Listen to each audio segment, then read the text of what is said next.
Buenos días a todos, mi nombre es Justo, soy ingeniero de caminos y os voy a dar este intensivo de física de farmacia. Vamos a ver toda la segunda mitad de la asignatura, empezando por el bloque 2, que son estados de agregación de la materia, estado líquido, estado sólido, y luego vamos a pasar a la parte de ondas, que es el bloque 3, que es justo en lo que estáis ahora mismo, más o menos por la mitad. Veremos todas las ondas sonoras, veremos también las ondas electromagnéticas y por último todo lo de óptica geométrica, ¿vale? Nuestro objetivo, que aprobéis este examen como sea, ¿vale? A por ello vamos, os animo mucho, ¿de acuerdo? La mecánica que vamos a seguir en el curso, pues voy a hacer y a resolver los problemas más importantes y más representativos, y sobre ellos vamos a ir explicando la teoría, vamos a ir viendo todas las fórmulas más importantes para que las podáis tener presentes y memorizarlas, y con ello podremos barrer las dos cosas, lo que es resolver los problemas y lo que es ver la teoría para que la tengáis muy clara en vuestra cabeza, ¿de acuerdo? Así que os animo, vamos a por ello y os espero en el curso intensivo, ¿vale? Un abrazo a todos. Buenos días a todos. Hoy vamos a hacer un problema de refracción, ¿vale? Es el último tema de óptica geométrica, ¿vale?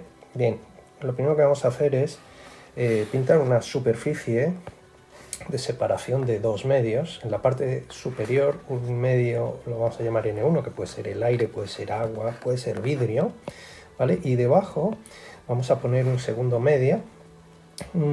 Vamos a suponer que este medio 1 tiene un índice de refracción de 1,6 y este medio 2 tiene un índice de refracción de 1,3, por ejemplo. O sea que el de arriba tiene más índice de refracción que el de abajo, ¿de acuerdo? Bien, ¿qué es el índice de refracción? Bueno, pues es el cociente entre la velocidad de la luz, ¿vale? Y la velocidad de la luz en un medio distinto. Es decir, la C es la velocidad de la luz en el vacío y la V la velocidad de la luz en un medio pues como el vidrio, el agua, el aire, etcétera, que no está en vacío, ¿de acuerdo? Eso es el índice de refracción y siempre tiene que ser mayor que 1. Si os dan un índice de refracción menor que 1, está mal dado, ¿de acuerdo? Bien, lo siguiente que hacemos es pintar una línea perpendicular a la superficie de separación de los dos medios, ¿de acuerdo? Y vamos a pintar en rojo un rayo que viaja por el medio 1 y que choca, vamos a pintarlo recto, y que choca contra esa superficie de separación de los dos medios, ¿vale? Es decir, el rayo viaja de arriba a abajo, ¿no? En este caso, este ángulo de aquí le llamamos el ángulo incidente, ¿vale? Y aquí se producen dos fenómenos al chocar un rayo luminoso con una que viaja por el medio 1 con la superficie que separa el medio 1 del medio 2, ¿vale? Bien, si fueran el mismo medio, el rayo continuaría recto, ¿vale? Y no se desviaría, ¿vale? Pero al chocar con la superficie ocurren dos cosas. La primera, pues que el rayo se refleja, ¿vale? Entonces el rayo sale reflejado. Esto es como si fuera una bola de billar que choca con un borde de la mesa, ¿no? De billar. Entonces, la primera cuestión curiosa es que el ángulo reflejado es idéntico al ángulo incidente, ¿vale? Son el mismo ángulo, ¿vale? Siempre se mide el ángulo con la vertical, ¿de acuerdo? Es decir, si choco con 30 grados, pues me reflejo con 30 grados, ¿de acuerdo? Bien. Y ahora viene lo bueno. ¿Qué pasa con el rayo que atraviesa la superficie y va hacia el medio 2? Bueno, pues que depende de si el medio 2 es más denso o menos denso que el medio inicial o medio 1, ¿vale? Que el medio del otro lado, como en este caso que tiene un índice de 1,3, si el medio del otro lado tiene un índice más pequeño, ¿vale? Entonces lo que hace el rayo es abrirse, ¿vale? Abrirse, ¿lo veis? Esto es lo que hace el rayo, se abre hacia afuera, ¿eh? El ángulo con la vertical aumenta, ¿lo veis? Este ángulo que tenemos aquí lo llamamos el ángulo de refracción, ¿vale? Pues, ¿por qué se abre en lugar de seguir recto? Pues porque el índice es más pequeño, es 1,3 frente al 1,6 que tenía ese medio, ¿vale? Si esto fuese al revés, imaginaos que ahora pinto así la superficie de separación de los dos medios, ¿vale? Esta fuese la perpendicular, pero ¿qué pasa si ahora fuese al revés? Por ejemplo, que este medio 1 fuese 1,2, ¿vale? Y que este medio 2 fuese 1,6, es decir, ahora yo viajo por aquí, por este medio que es menos, con menos índice de refracción, ¿vale? Pues entonces en este caso el rayo, al pasar a un medio de mayor índice, lo que hace es que en lugar de abrirse, el rayo se cierra, se acerca más a la vertical, ¿de acuerdo? Este es el ángulo de incidencia o incidente, este es el ángulo de refracción, ¿vale? Sin embargo, este pues sigue siendo igual que antes, el reflejado pues sigue teniendo el mismo ángulo, ¿de acuerdo?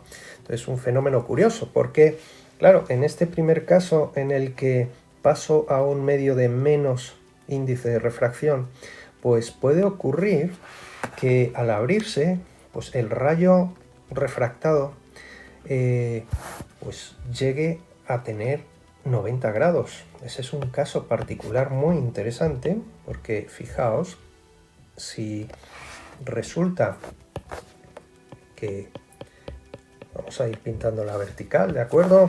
Voy a pintar por aquí el rayo incidente, vamos a pintarlo que choque justo aquí, ¿vale? Luego este sería el rayo reflejado. Pues imaginaos que lo que ocurre aquí, vamos a suponer que este sigue siendo 1,6 y que estoy pasando a un medio, por ejemplo, de menos índice, pues puede ocurrir que este rayo refractado pues nos salga paralelo a la superficie de separación, ¿vale? Este es el incidente, este es el reflejado y ese otro es el refractado.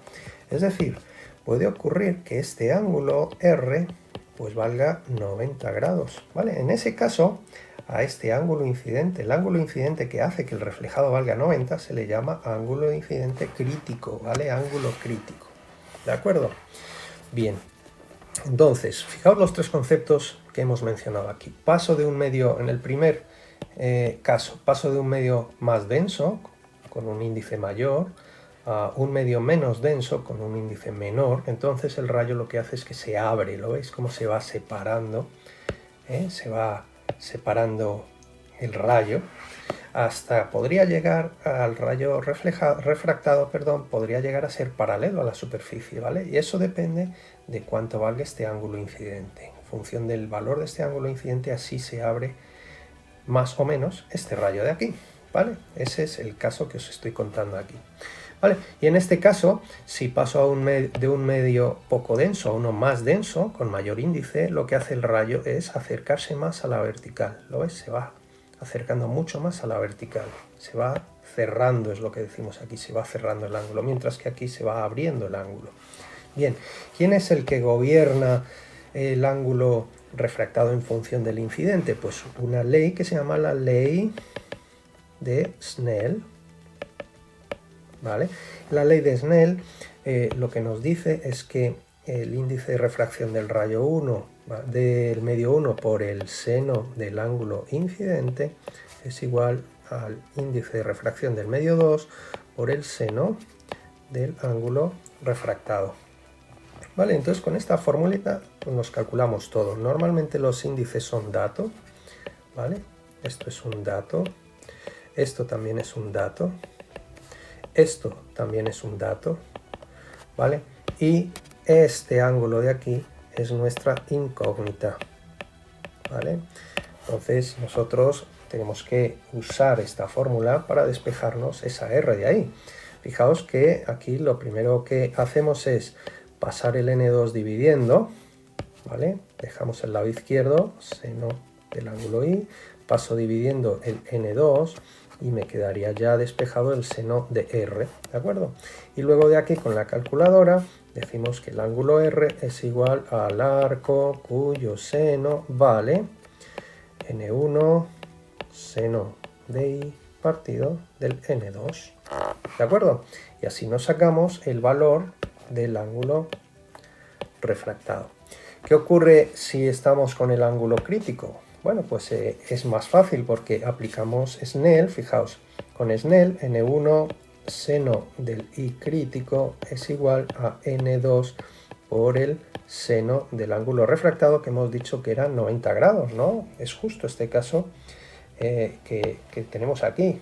¿Lo veis? Entonces, en el caso de los ángulos críticos, el que nos piden es precisamente ese ángulo crítico, porque el 90 grados ya es un dato. Entonces, en estos casos, esto es dato, ¿vale? Esto es dato. Y este, que es el ángulo crítico, es la incógnita. ¿De acuerdo? Bien, y recordemos que el seno de 90 siempre vale 1. ¿De acuerdo? Entonces, en estos casos, sacarnos el ángulo crítico, lo que haremos es despejarlo de la siguiente manera. El seno del ángulo crítico es igual al n2 por 1, ¿verdad? Que es el seno de 90, y paso dividiendo el n1, ¿vale? Y por lo tanto ya podremos decir que el ángulo crítico es igual al arco cuyo seno vale n2 partido por n1. Y de esta manera nos sacamos el ángulo crítico. Es importante que tengáis claro que solo se puede producir este fenómeno de que el ángulo refractado forme 90 grados cuando estoy pasando de un medio de mayor índice a un medio de menor índice. Al revés, es imposible que este fenómeno ocurra, ¿vale? Este fenómeno se llama el fenómeno de refracción total, ¿vale? Refracción total. ¿De acuerdo? Bien, pues con esto ya tenéis claro cómo resolver cualquier problema de superficie de refracción.